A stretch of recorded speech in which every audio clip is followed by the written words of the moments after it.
morning, everyone. Good morning. We're going to talk a little bit about your weather radios, and we're going to talk a little bit about storms. And after that, then we'll program, well, along with the fire department's assistance, we're going to program your weather radios. You all know to keep up with the weather whenever we have tornadoes and things. And it appears that tornadoes and bad weather, we don't know when it's coming. We've had tornadoes in December, we've had them in January, we've had them in February and March, but usually this is the season for tornadoes and bad weather. As you know, if you do have a tornado or a tornado is predicted to come in your area, you know you need to get in a safe place. Don't ever try to outrun a tornado. If you're in a trailer, house trailer, it would be better, especially if you had noticed way ahead of time, to leave your trailer and go to a safer place. But if the storm is already there, I don't say get out in your car and go anywhere and get out in it. But prepare yourself. You need to make you a kit.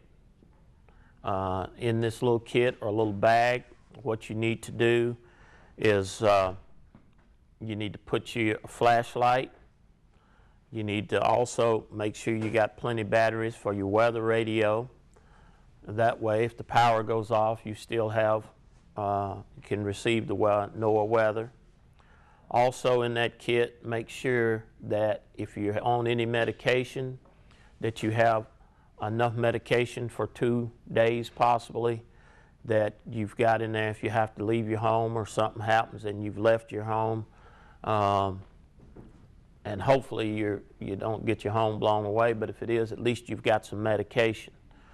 A lot of the times you can call your doctor if you don't have your medication or you lose your medication due to a storm.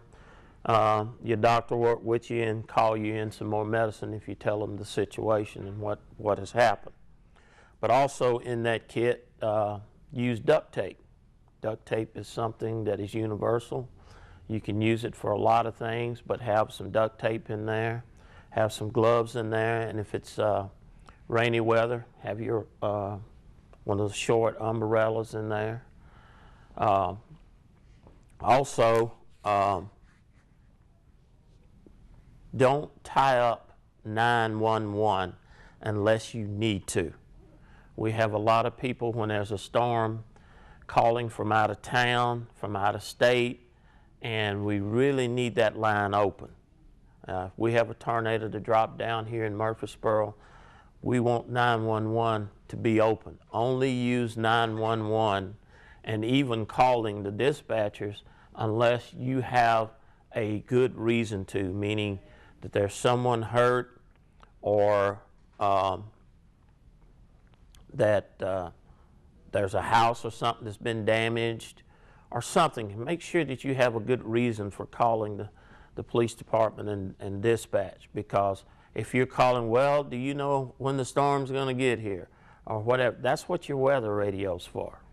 Or do you know what side of town was hit? You know, just a bunch of questions that really will tie up the lines, and if there is someone hurt, we need all those lines open. I know a lot of people call. We get tons of calls wanting to know, when is the lights going to be back on? When is the power coming back? I understand those are good questions, and I understand those questions. Those would be for the electric department. You call the electric department to find those out. Because if we do have a storm hit here like we did on Good Friday at that point, we had a lot of problems with the lines. The lines were so tied up from out of state and out of town calls that I know one of the cell phone providers brought, I think, 2 or 3 towers in here and had to put up extra towers because all the lines were tied up. They tied them all up, everybody calling. Can you tell me what streets hit? You know, everybody calling from out of state. So we need those lines open. Don't wait to prepare yourself for a storm. Know where to go if there's a storm. If you're in government buildings, they're going to pretty much tell you where to go. If you're in your home, we suggest you go if you have a storm shelter, go into your storm shelter. If you don't have a storm shelter, the best place we understand is to go into the restroom and get in the tub, take you some blankets, take you mattresses in there, and cover yourself up until the storm, because usually there's a lot of pipes and structure around there that hopefully keep stuff from falling on you and debris. But do not open your windows. Do not go outside and start looking for the storm.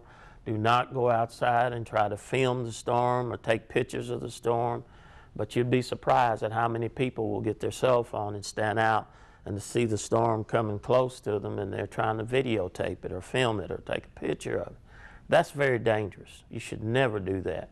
You should never do that.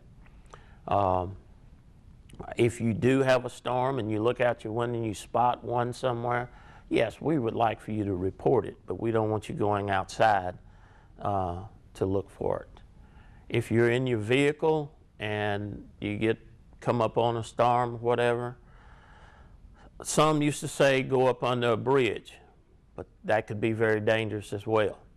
But what a lot of them say is to get into a ditch, a low-lying ditch that doesn't have water running through, because we don't want you to drown, but a low-lying area, and put your hands on top of your head and cover your head. If you're out in a field or somewhere and a storm comes up. Also, your weather radios will let you know where floods are. Do not try to go through a flood. If you see the streets are flooded out, you'd be surprised. About anywhere from 8 to 12 inches of water is enough to float a car. You can float a car, so you can get in there, and those tires got air in it. They're like balloons, and they can float. And you can also hydroplane, but don't try to go through the water. Do not try to go through that, because you don't know where the roads are. You don't know what's in the road. It has floated up that way. It could have something that has nails in it. Then you got a flat and you're out in the middle of the water. Do not try to go through standing water. Go back up, turn around, and go into a different way. Have any questions? Okay. But there is, like I say, a lot of storms. Some of them could be tornadoes. Some of them could be straight line winds. And some of the storms will have, like I say, a lot of rain in it. If you're in a low-lying area that you know that floods, and you listen to your weather radio, or you're listening to your weather stations, local radio, and they say that there's a lot of water coming in and you know you're in a flood area, start getting out of those areas. I know if you look down south, whenever they have tsunamis or whenever they have hurricanes that come through, people want to ride it out. If you know you're in a low-lying flood area and they're trying to evacuate you, please listen to them and evacuate, because then they turn around and they tie up a lot of the officers and a lot of the rescue people in trying to get you out because you thought you could ride it out.